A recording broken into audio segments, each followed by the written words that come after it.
Air is the based on a true story of how Nike was able to acquire Michael Jordan as the frontman for their basketball marketing department and really put their basketball brand on the map. It is starring Matt Damon. I'm worrying Matt Damon. And he plays Sonny Vaccaro, who is known as like this basketball savant. He knows basketball. He goes around to tournaments, high school tournaments, trying to find the next best thing. Problem is Nike gives him no budget to work with. He also understands how basketball works at the sports book as well, which was a great scene. Maybe rivals some of the Adam Sandler moments in Uncut Gems a little bit there. So you've got Matt Damon as Sonny Vaccaro. You've got Jason Bateman as Rob Strasser, who's kind of his supervisor at Nike. And then, of course, you've got the big bad Phil Knight, played by Ben Affleck. And Sonny gets this idea: we've got to get Michael Jordan. He is the next great thing. And we need to do whatever we can to get him. Who cares about any other basketball players? We need Jordan. And so he kind of goes completely crazy, goes out of his way, goes and visits his family. And that's where we get Viola Davis, who plays Michael Jordan's mother.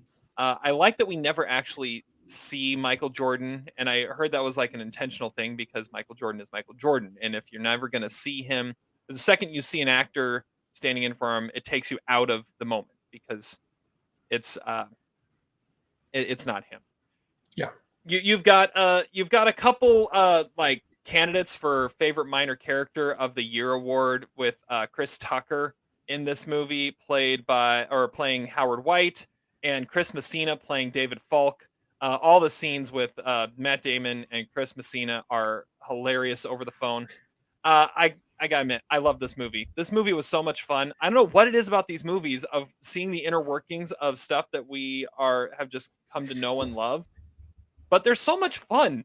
I love Tetris. I love Air. We're getting all these movies about brands and how they happened. And they're great movies. Matt Damon has a lot of fun with this. Ben Affleck is completely hamming it up. This movie has one of the like greatest 80s soundtracks you could possibly come up with, and the needle drops are perfect. And I think it might have been something with the fact that I was watching this movie like literally 5 minutes from where it was set at the Nike headquarters in Beaverton, but I don't really care. This movie was a blast. 3.5 stars. Why not? I love this thing. This was a breezy 2-hour movie that I just really, really loved. Pretty much everything there was to love about it. So we're gonna go to Zach next. Zach, tell us why this movie was horrible. Well, I'm glad you liked it, Terry. Contrary to your shirt, you are incorrect in a lot of your opinions about this movie. I like that we're going the exact same order as last week because this is the exact same movie as last week's movie, right? At least our opinions about it. So I'm glad to be in the devil's advocate position yet again. I will say I like this movie a little bit better than Tetris. The problem with Tetris, if you recall last week, that I had with it was I felt it was historically inaccurate and indulged way too much in Hollywood bullshit. I don't doubt that this story is pretty accurate. It seems fairly accurate. I actually applaud the movie for really not playing up. Thank you for Ben for not having a car chase and then a climax on the tarmac involving airplanes. You already did that in the movie before, so we don't need to see it again. Ben Affleck should have just directed Tetris. I mean, that would have made more sense. He kind of did 12 years ago. Anyway, so this movie. Well, okay. So I'll give you some things about it. I like that. Well, what do I like? I don't know. I don't like that many things about this movie. I guess I like the performances. It's fine. The star of this movie, the MVP of this movie is Viola Davis. I mean, she really, anytime she's in the movie, she brings a force to it. Her first scene with Matt Damon, actually, really, the best scenes in the movie are her and Matt Damon tete-a-tete. Interestingly enough, I read somewhere that Ben Affleck directed the scenes on the phone, like live. They weren't done like at separate times. He found some way to actually have the actors talking on the phone to each other at the same time and recording it. I thought that was kind of interesting. I don't know why. I guess the problem I have with this movie is that it's not interesting that for me, the more captivating story is Michael Jordan. I don't think Nike's branding is that particularly interesting to me. It doesn't really seem like they were at the edge of their ropes. I know that the movie sets them up as the third place competitor in the sneaker market. And of course, Air Jordans, I guess, are an important facet of both athletics and pop culture. But to me, the hero of the movie is Michael Jordan. Or if it's not Michael Jordan, it's Michael Jordan's mother for negotiating the deal where not only would it be her son's likeness on the shoe, and not only would it be a shoe designed for Michael Jordan, but that he would get some sort of revenue sharing for it. That's the more interesting piece of the movie. The parts, the Sonny Vaccaro piece, I'm sorry, he's just not that interesting of a character. And I guess I can give the movie some props in the sense that he's not Jerry Maguire and he's not Brad Pitt in Moneyball. He's not a very glamorous character like previous movies, previous sort of iterations of this story, I think, have sometimes indulged in. I like that Matt Damon has a gut belly in this movie. But at the same time, the flip side of that is he's just not that captivating as a character. The captivating story is Michael Jordan. I think Nike as a brand does some pretty abominable things. Phil Knight has a very sketchy record when it comes to outsourcing labor in overseas markets. And I know this is not the muckraking Michael Moore movie that we want to see. Interestingly enough, Michael Moore did make a movie about Phil Knight called The Big One in the mid-90s that has been overlooked, unfortunately. But I just couldn't get past it. I feel like this is like this. It's sort of the same thing that we saw in Moneyball and Jerry Maguire.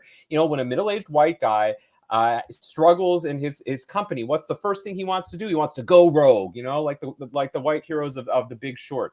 To me, I like the show Mad Men. This movie is like an episode of Mad Men set in the 80s, but it's just not as captivating as the Michael Jordan piece. And I get that this was inspired by a younger screenwriter who was unemployed watching the Michael Jordan documentary, The Last Dance, during COVID. That to me is a captivating story. Maybe make that into a movie. I get that Matt and Ben are kind of wanting to do the Project Greenlight thing again. I will say, I think Ben Affleck is like aware of the kind of discrepancies and the trepidations of rooting for a company as big as Nike. I don't think he's like willingly avoiding it or ignoring it. I just wish that this movie had handled it in a more deft way. I'm giving the movie 2.5 stars because I do think people like this movie more than I do. I just have personal misgivings about Nike. And I also have to say that Nike headquarters does not look like Portland at all. I mean, that didn't look at all like Beaverton, right? So give me a break there. I don't know what Chris Tucker was doing in this movie, but his performance was crazy. But Viola Davis, the scenes with her and Matt Damon were very good, almost worth the price of admission alone. But as a movie, fairly passable stuff. Yeah, I read an Oregonian article about this movie and fact checking it, and they said, well, outside of the fact that they made Mount Hood look like it's coming out of the West Hills, there's some other stuff, and apparently Michael Jordan would only sign off on it if they got Viola Davis to play his mother. Todd, why is this a 3-star movie? I mean, we'll get to that, but anyway. Oh, I don't understand Zach's review. It doesn't make any sense. Like, it doesn't have anything to do with the movie, but whatever. I think Ben Affleck's a great director. He is like an expert in this, like turning archival footage into live action, and it's not like immediate transitions like Argo did, but it actually looks like the footage that was leading into the narrative, and it's amazing how we put that together, and it just blows by this movie because he's really good at making entertaining movies. And it also, I think, might be his best performance. Like, him doing this like supporting scene stealer thing is intriguing and never the way I thought his career was ever going to end up, but it's working so far. And Damon looks nothing like Sonny Vaccaro. He sounds nothing like Sonny Vaccaro. It should have been like Bobby Cannavale or something. Chris Messina is channeling Les Grossman, which is amazing. He's the highlight of every movie he's in, and he kills it in this. Jay Moore is super fat. Like, I hardly even recognized him. And in 5 seconds. Yeah. And Viola Davis is at that point in like late 90s Judi Dench where she's going to appear in like a couple scenes and get an Oscar nomination for it. The movie, to me, is really naive about sports. It's more of like a great movie centered around sports than it is an actual good sports movie. It felt the same way about Moneyball when they're like, who wait, Scott Hatterberg, who's that? And your baseball scouts, like, this is like the local sports team is in Portland, Oregon, but you don't know where Gonzaga is.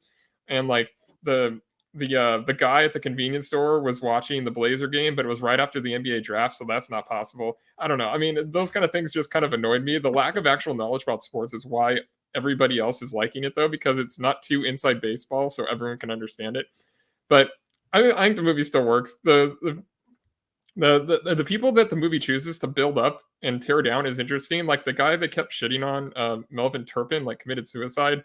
It's weird. A lot of the key players of this movie are complicated figures, but it is what it is.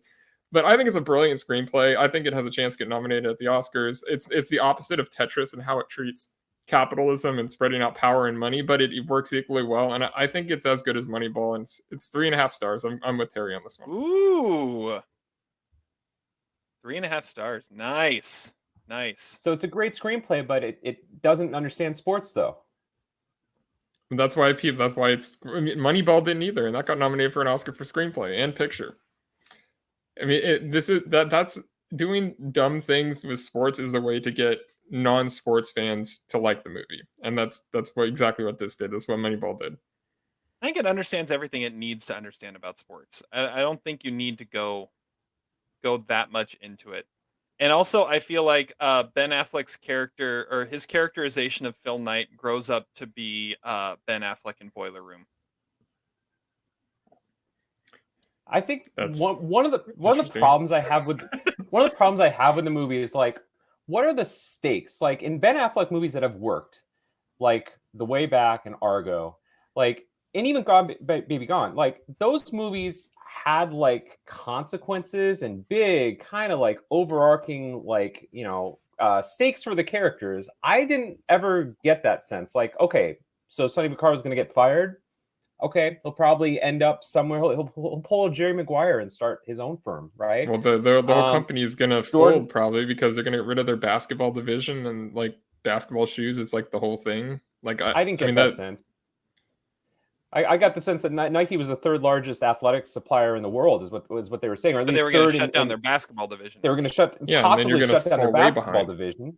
Yeah, they're a mega corporation. They'll be fine. Michael Jordan was always going to be fine, just as Sonny prophesizes. Everybody in this movie was going to be fine. So what was really at stake here?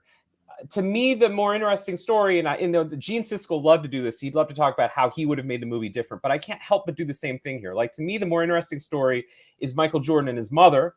And side point, the more interesting story too is I think the design of the shoe. Like, this was also a criticism I had of Tetris. Like, the guy designing the shoe, first of all, good performance. I like that character a lot. But like that to me is really interesting too. Like how Nike opted to pay a $5,000 fine each game to have over 50% red on the shoe, which, by the way, made me think for like another 10-minute stretch of that movie, was it worth it? If they don't want to go over 250,000 on an athlete, wouldn't $5,000 a game be substantially more money than that? Terry, as a math teacher, can probably do the actual math. 5,000 times 80.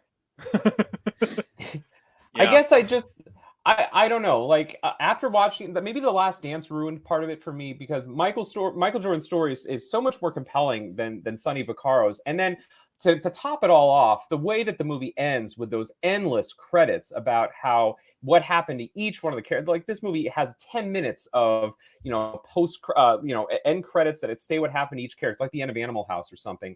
And then to say that Sonny Vaccaro and this movie is the reason that college athletes get paid today, I mean, I think that's a pretty slippery slope, almost as slippery as saying that the fall of the Soviet Union was due to Tetris. And I just don't buy it. I don't get from what I watched there. This is the reason why the athletes are getting college athletes are getting compensated. I know it's not the main point of the movie, but I think the movie makes some arguments that are take some artistic license, shall we say, maybe revealing the fact that there weren't big enough stakes in this movie. I don't know. I mean, you can't deny the fact that Sonny Vaccaro was a major player in the Ed O'Bannon court case. So I heard an interview with Matt Damon. He was talking about this movie, and he said there were three demands Michael Jordan had of if he was going to give his blessings for this movie. One was that his mother is played by Viola Davis. 2, that the Chris Tucker character is in the movie and is a major part of it. And 3, that the Damon Wayans character or which was it Damon Marlon? What the Wayans character? Marlon. Marlon Wayans character was in the movie. So like those were his 3 demands because he felt those were the 3 most important parts of this to get right. Zach's giving it 2.5 stars. Todd and I are giving it 3.5 stars. It's in theaters now. I heard it did all right at the box office this week, like 20 million. But stop going to see Mario. Go see Air, even if it's a horrible title.